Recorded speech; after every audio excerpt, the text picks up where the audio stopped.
जो ठाकुर लोग हैं उन लोगों को डॉक्टर अंबेडकर राष्ट्रीय अधिवक्ता संघ के बैनर तले उनको सजेस्ट करना चाहता हूं, सामंतवादी व्यवस्था के लोगों, जिस दिन ये बहुजन समाज डॉक्टर अंबेडकर राष्ट्रीय अधिवक्ता संघ जाग जाएगा, जाग चुका है, एक एक करके हिसाब चुकाने में सक्षम है और चुका देगा। इससे बड़ा गुंडा राज क्या हो सकता है? हमारे भतीजे को बुलाकर ले गए कि आप चलिए हमारा गेहूं का बोझ ढुलवा लीजिए, नहीं गया। इसके बावजूद जबरदस्ती ले जा करके उन लोगों ने दारू शराब पिला करके और वहीं पर जिंदा जला दिए। नमस्कार दोस्तों, इस वक्त मैं इसौटा गांव में हूँ। उसी गांव में हूँ जहां पर पीड़ित युवक को जिंदा जला के मार दिया जाता है पेट्रोल छिड़क कर। और यहाँ पर हाई कोर्ट से कुछ वकील आए हुए हैं उनको न्याय दिलाने के लिए। इनसे बात करने की कोशिश करेंगे और जानने की कोशिश करेंगे कैसे न्याय दिलवाएंगे। सबसे पहले मैम, आप लोगों का नाम क्या है? जी, मेरा नाम एडवोकेट संध्या वर्मा है। मैं एडवोकेट जानकी वर्मा। मैं एडवोकेट ज्योति बाला। आज आप लोग आई हैं, लगभग 6 से 7 दिन हो गया है। किस तरह से देख रही हैं इस केस को और कैसे न्याय दिलाएंगे? देखिए, इस केस में हमारी शुरू से ही नज़र थी। जब से ये घटना हुई है, यहाँ के जितने भी लोकल वकील थे वहाँ से हम लोग उनसे बात फ़ोन के थ्रू या अन्य संसाधनों के थ्रू बात कर रहे थे, लेकिन जब हमें कोई संतोषजनक जवाब नहीं मिल रहा था वहाँ से, तब हमने खुद वहाँ से आए हैं। सारी जो भी घटना हुई है उसकी पूरी सही जानकारी लेने और उस पे हम आगे कर सकते हैं, उसका पूरा एक सटीक जवाब लेने। जैसा कि आप बता रहे हैं, सब कुछ घटना का आपका नजर था, तो अब तक घटना आप लोगों ने देखा, सब कुछ कॉपी वगैरह पढ़ लिया कि क्या-क्या एफआईआर हुआ है। तो क्या लगता है कब तक न्याय मिलेगा पीड़ित परिवार को? और क्या-क्या न्याय में दिलवाएंगे? हाँ, देखिए, न्याय के लिए हम लोग आए हैं। ये इनकी एक मांग पत्र मिला गया है पीड़ित परिवार की तरफ से और एफआईआर की कॉपी भी अभी हमें मिली है। हम इसको ले जाते हैं, पढ़ेंगे और उस हिसाब से जो कानूनी व्यवस्थाएं जल्दी से जल्दी हो सकेगी वो करने का प्रयास करेंगे। पीड़ित परिवार के 3 बच्चे हैं, उनको शिक्षा के लिए, शादी विवाह के लिए, खर्च के लिए क्या सुप्रीम कोर्ट द्वारा या हाई कोर्ट द्वारा क्या किया जाएगा? हाई कोर्ट द्वारा नहीं, SC/ST एक्ट में SC/ST कानून के तहत ये व्यवस्थाएं दी गई हैं कि मृतक के परिवार के बच्चों को फ्री एजुकेशन स्नातक तक होती है। उसके अलावा मृतक परिवार को मुआवजा मिलता है। केवल डेथ क्लेम ही नहीं, उसके अलावा भी कई क्लेम्स है उसके तहत। तो वो सारी सुविधाएं इनको मिले, ये प्रयास हम लोग करेंगे जल्द से जल्द। मड़ई पे यहाँ पे बुलडोजर चलाया जाता है जब ये घटना होता है लोगों के आक्रोश में, कहाँ तक वो सही है? क्या उससे न्याय मिल गया? सुप्रीम कोर्ट में ही पहले से ही उन्होंने बोला गया है कि ये न्याय का कोई नया वो नहीं है, तरीका नहीं है। जी। सुप्रीम कोर्ट द्वारा भी कई जजमेंट्स आए हैं, तो हम उसी के थ्रू हम अपनी बात तो पूरा। कहीं न कहीं ऐसा लगता है कि जो सरकार है सुप्रीम कोर्ट से आगे चला गया है, अपने आप को आगे मान रहा है कि सुप्रीम कोर्ट के मना करने के बावजूद बुलडोजर चला रहे हैं। देखिए, यहाँ पे सरकार और जुडिशरी का मामला नहीं है। यहाँ पे जो हमारा संविधान है, जो एक्ट है, SC/ST एक्ट है, हम उसके प्रावधानों के तहत लड़ते हैं। सर, आप काफी सीनियर लग रहे हैं। लोग यहाँ पर प्रेम प्रसंग का भी मामला दे रहे हैं। क्या वह अगर प्रेम प्रसंग का मामला होता है या यह केस फिर नए मोड़ पे चला जाएगा? देखिए, प्रेम प्रसंग हो या कोई अदर मामला हो, संविधान के तहत हर चीज की सुविधा प्रदान की गई है। किसी भी तरीके के क्राइम के लिए सजा निर्धारित है।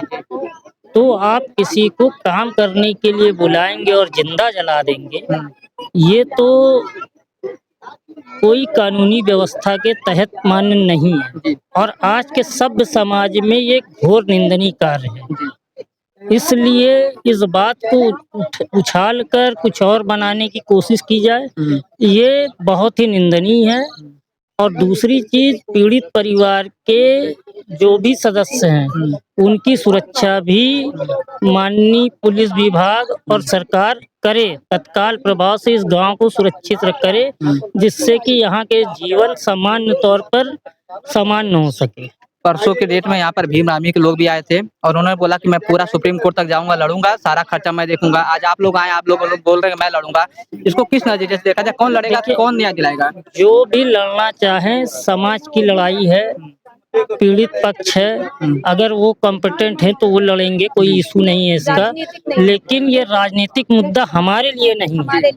हम जुडिशरी से जुड़े हैं, हम हाईकोर्ट के अधिवक्ता हैं। हमारा काम केवल और केवल न्याय के संविधान के तहत जो सुविधाएं इनको दी गई है, दी जानी चाहिए, वो इनको मिले। आज डॉक्टर अंबेडकर राष्ट्रीय अधिवक्ता संघ भारत के प्रतिनिधि मंडल की तरफ से हम लोग अधिवक्ता साथी इलाहाबाद हाई कोर्ट से आए हैं और पीड़ित परिवार जो है उनको जितना हम लोगों के द्वारा जितना न्याय हो, आर्थिक सहायता हो, सरकार हो के द्वारा हो, SC/ST एक्ट के तहत हो, सारी लड़ाई हम लोग निःशुल्क और ईमानदारी के साथ इनको दिलाने का काम करेंगे। लोग फांसी का भी वो कर रहे हैं कि फांसी हाँ बिल्कुल, क्योंकि इससे बड़ा गुंडाराज क्या हो सकता है, जो कि मुजरिम जिन्होंने हमारे भाई को, हमारे साथी को, हमारे बेटे को, हमारे भतीजे को बुला कर ले गए कि आप चलिए हमारा गेहूं का बोझ ढुलवा लीजिए, और हमारा भाई थका था, परेशान था, दिक्कत थी, नहीं गया। इसके बावजूद जबरदस्ती ले जा करके उन लोगों ने दारू शराब पिला करके और वहीं पर जिंदा जला दिए। एक बहुत ही घिनौना कृत्य है। इसके लिए यहाँ के जो सामंतवादी व्यवस्था के लोग हैं, जो ठाकुर लोग हैं, उन लोगों को डॉक्टर अंबेडकर राष्ट्रीय अधिवक्ता संघ के बैनर तले उनको सजेस्ट करना चाहता हूं,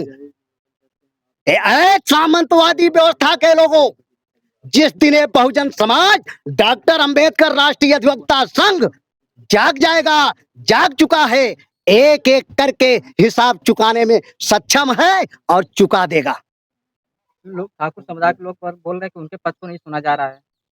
तो ये बताइए कि हमारे लोगों को मारा गया, पीटा गया, धमकी दी जा रही है, उनकी क्या सुनी जाए भाई? इधर से सुना जाए शासन को, प्रशासन को कि तत्काल ये 8 लोग जो गिरफ्तार किए गए हैं, इनको तत्काल कड़ी सी कड़ी नहीं, तत्काल फांसी के फंदे पर लटका दिया जाए, तब हमको संतुष्टि मिलेगी, हमारे परिवार के लोगों को संतुष्टि मिलेगी। बच्चों के पढ़ाई के लिए फिर क्या सरकार हाँ बिल्कुल सही बात है। बच्चों के पढ़ाई के लिए एक बेटा है, बेटी है, एक बेटा और है, इनके लिए सरकार द्वारा, सरकार को मैं सजेस्ट करना चाहता हूं कि निश्चित तौर पर आप ये बच्चों के लिए आप निःशुल्क व्यवस्था, BA तक, स्नातक तक निःशुल्क व्यवस्था करने की जो प्रावधान होता है उसको किया जाए। सर आप अपना परिचय देते हुए मैं विनोद कुमार एडवोकेट, संयोजक डॉक्टर अंबेडकर राष्ट्रीय अधिवक्ता संघ भारत।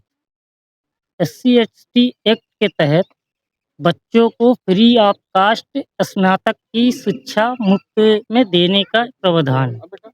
हमारा जो SC/ST एक्ट है उस प्रावधान के तहत इनको मुआवजा, इनके रहने कितना मिलना चाहिए? मुआवजा 8 लाख मिलना चाहिए, जिसमें से 50% 8,25,000 और 50% मृतक के परिवार को तत्काल में मिलना चाहिए था, जो अभी तक नहीं दिया गया। ये गलत हो रहा है। दूसरी चीज, बच्चों की पढ़ाई की व्यवस्था, इनके जीवन यापन से के लिए जो है कृषि भूमि, एक नौकरी, ये सारा प्रावधान है SC/ST एक्ट के प्रावधान तहत। है, यदि ये सब ऐसा नहीं होता है तो आप कहाँ तक तो ले हम जाएंगे? कानूनी लड़ाई इनका फ्री ऑफ कास्ट लड़ेंगे, हाई कोर्ट, सुप्रीम कोर्ट तक जाएंगे इसके लिए, और प्रयास करेंगे कि जल्द से जल्द इनको न्याय मिले, और दूसरी चीज दोषियों को कड़ी से कड़ी सजा मिले।